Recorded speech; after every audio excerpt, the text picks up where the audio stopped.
Was that a lawful request? Yes. What law am I breaking by being here? You're filming car parks in this car park. And what law is that? What law is that breaking? Trespassing. You need to leave. And what is trespass a criminal matter? Is it? Is that a criminal? Before we dive in, let's set the stage. What you're about to watch is not your average stop and search. This is a real clash between a police officer struggling to justify authority and a member of the public who knows his rights inside and out. The question at the heart of this standoff? What law, if any, has been broken? In the UK, trespass is a civil matter, not a criminal offense, meaning the police can't just conjure up powers they don't have. But instead of walking away, the officers double down, and the pressure mounts. What follows is a battle of confidence versus correctness, with the auditor calmly dismantling each shaky claim while the officers scramble to hold their ground. Stay locked in, because this case isn't just about signage or footpaths, it's about whether authority can stand up to accountability when challenged in real time. 2 minutes ago when I reported an officer committing offences. I can't deal. If an officer has committed an offence, I can't deal with that. It's not on my level. It needs to go to a sergeant or higher up or our PSD. Well, so why don't you take the details, report it to a sergeant, but you're quite happy to come and accost me, but you can't deal with matters? In the reception. I don't want to go into the reception. I'm quite happy here. Okay. If you want to discuss it, if you want someone to discuss it. I don't want to discuss it. I've discussed it. I walked away after they left. Walked away. We've left it. That's it. She's followed me and accosted me after we've had that discussion in a public area. This is a private car park. Right. Yeah, for vehicles. I walked through a footpath that had no signage, nothing, saying no public access. It says no public right-of-way on the road sign for vehicles. A right-of-way applies to roads, not to pedestrian footpaths. There is a pedestrian footpath, no obstructions, no signage. This is a public area, whether it's private or public property. And here's where the contradictions spill out in the open. The officer says she can't deal with misconduct by her colleagues because it's above her level. Yet she has all the time in the world to confront this auditor over civil trespass. Think about that for a moment. Why the selective urgency? When accountability points inward, suddenly it's someone else's job. But when a citizen with a camera points outward, suddenly it's an emergency. This double standard speaks volumes, and it's exactly why audits like these matter. Viewers, what do you think? Fair policing or selective enforcement? The auditor nails it here with the concept of implied right of access. Sorry, you've come in and joined the conversation. Sorry? No problem, police officers. And what's your name and badge number? 89. 89? Yeah. DC, PC, DS? 89. PC, 89. And yourself? I'm DC 424. DC 424. And you're both based here? Yeah. But we're just saying, we can go over there, but we're just saying this is private property. This is a police car park. Okay. It's private property. So if you want to come back over there, by all means, we can go and try and sort out whatever your complaint is, but it's having it in our private property. Okay. We're not going to have that. So if you want to come over to the foyer, no problems at all. We can go and have a chat over there. But the foyer is private property as well. Yeah, but you can gain access. I can gain access to this. We've just been through that. We've just been through this. There's nothing for pedestrians. Why not? Because it's a secure, and it could be, you could pose a security. Well, it's not secure, is it? If I've just managed to walk in here, it's not secure, is it? All right. You say secure, but it's not. What's your purpose for being on this car park? Because our concern is... I'm making a video. It's a security breach that we're concerned about. So we're happy to talk to you, but while you're here, we've got concerns about security. If there's no sign, no barrier, and no warning, members of the public are legally entitled to assume they can walk through. This is foundational in UK law, and police officers should know it better than anyone. Instead, they're leaning on private property arguments without the legal tools to enforce it. The real kicker? If the property owner, not the police, anted to pursue civil trespass, that's their prerogative. But law enforcement inserting themselves here stretches their authority to breaking point. Here's where the logic really starts wobbling. The officers argue this is a security risk, but let's break that down. True security risks come with clear safeguards. Yeah, but your plane's closed, so I just want to see your warrant card as well. So I'm willing to listen to you. We're both willing to listen to you and hear what you have to say. But No, because you're just going to fob me off with the same stuff that the two PCs have. Private car park. Okay, so I'll give you a quick synopsis. Over here, please, because we're not. If a police, so you're a DC, so you're a ranking officer. No, we're all the same rank. You just said DC. Yeah. That's detective constable. Yeah. Is that not a higher rank than a police No, it's constable? Is it not? Okay, it's just a different area. In that case, then I don't want to talk. Then don't worry. I'll talk to a sergeant if you get me a sergeant. We've got a sign to say it's gated for a reason. Okay.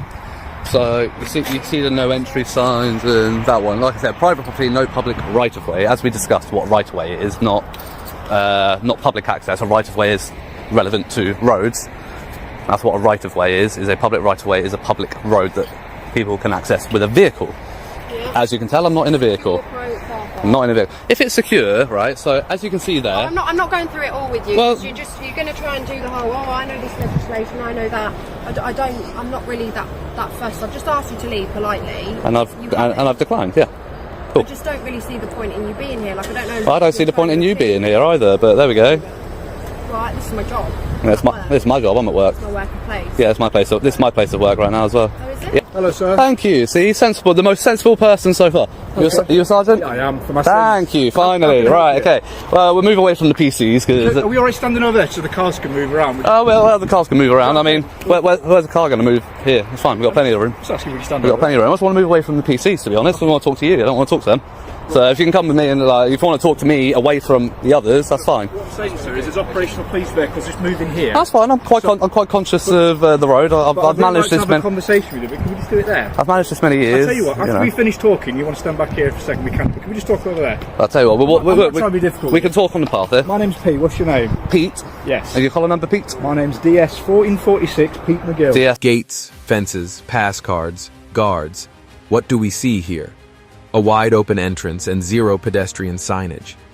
If anyone can wander in, the issue isn't the man with the camera, it's the failure of the site's security design. And yet, instead of owning that flaw, the officers shift the burden onto the auditor, as if his mere presence rewrites the law. This is classic overreach dressed up as safety concerns. Straight away, first thing, as soon as I get here, parked on the roundabout. Right. On the double yellows. Yeah. Engine on, idling, on his mobile phone. Right. So I go and approach. Yeah. He winds his window. So I ask him quite bluntly. I say, "Afternoon. Is there a reason you're parked on double yellows with your engine on your mobile phone?" Yeah. He says, "I'm doing work. I'm waiting for a prisoner to come out." And I said, "Okay." I said, "Are you on the phone to emergency services?" Yeah. "Are you paying at a drive-through?" Okay. No, he just rolls his window up. Right. Okay. So you're saying you've seen an officer there. They've been sat there. Yep. Idling it. Right. Yeah. So idling's an offence. Yeah. Idling your vehicle.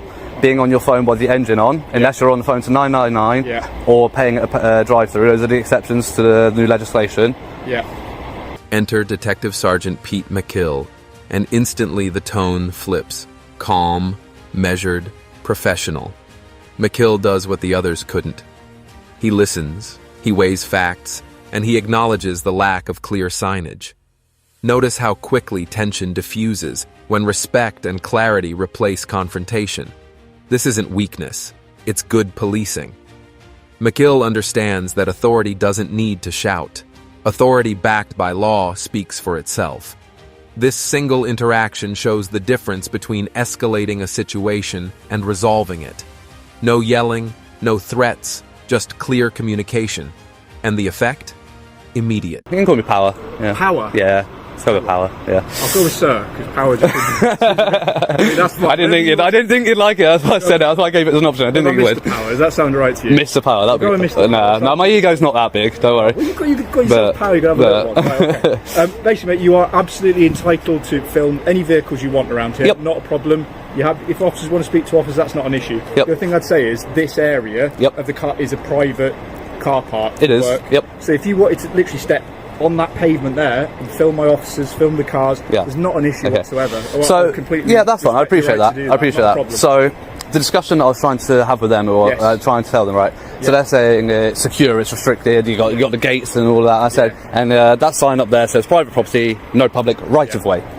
A right-of-way is a public road, Yes. right? It's not a public pavement. A right-of-way is a... This is a private. yes, okay, premises. but I'm getting to that bit. Okay, bear with me. So, yes, it's private, but in a private premises, you can still have a public area. A public area does not define whether it's public property This or isn't not. a public area. Okay, so... But you're wanting to check. No, so as I've walked up towards the reception area, and then I've literally walked through here. Yeah.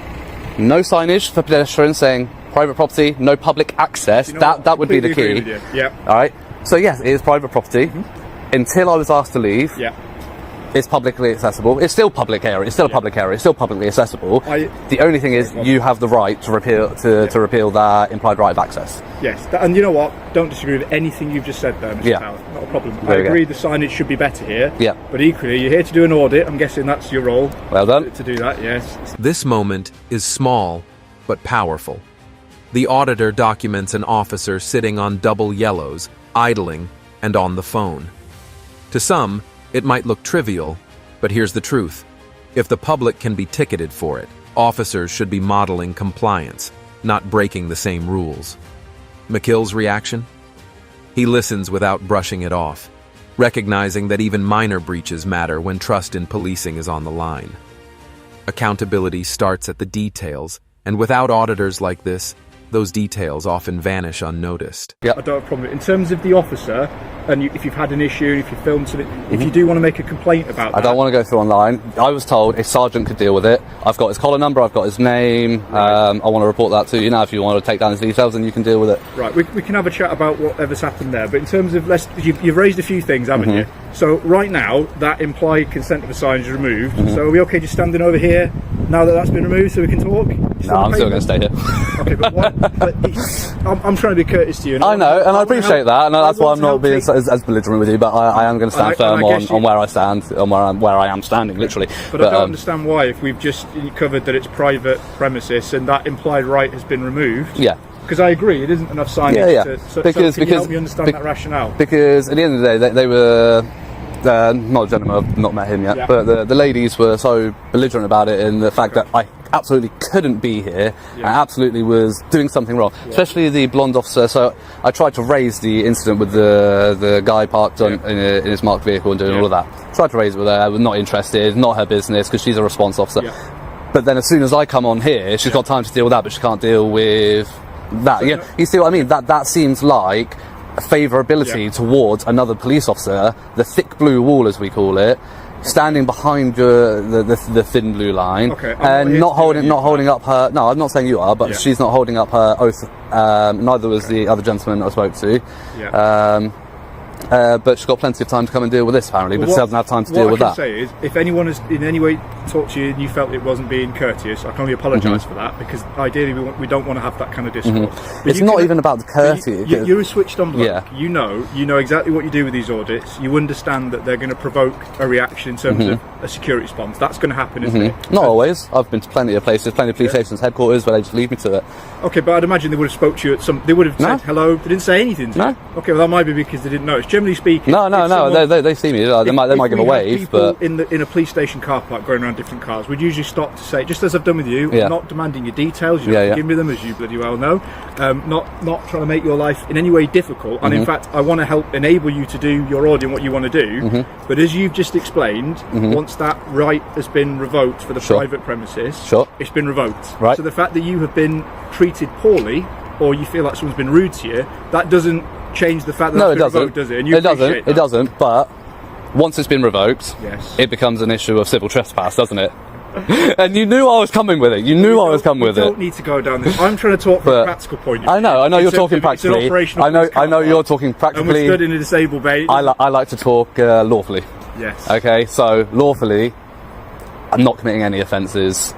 You know, I know you haven't. I have, and you've requested that I leave, and I'm going to politely decline. I'm not going to be rude about it, because you may see it as rude that I'm declining in the first place, but I'm not going to be... This is a rare moment of honesty you don't often hear in these exchanges.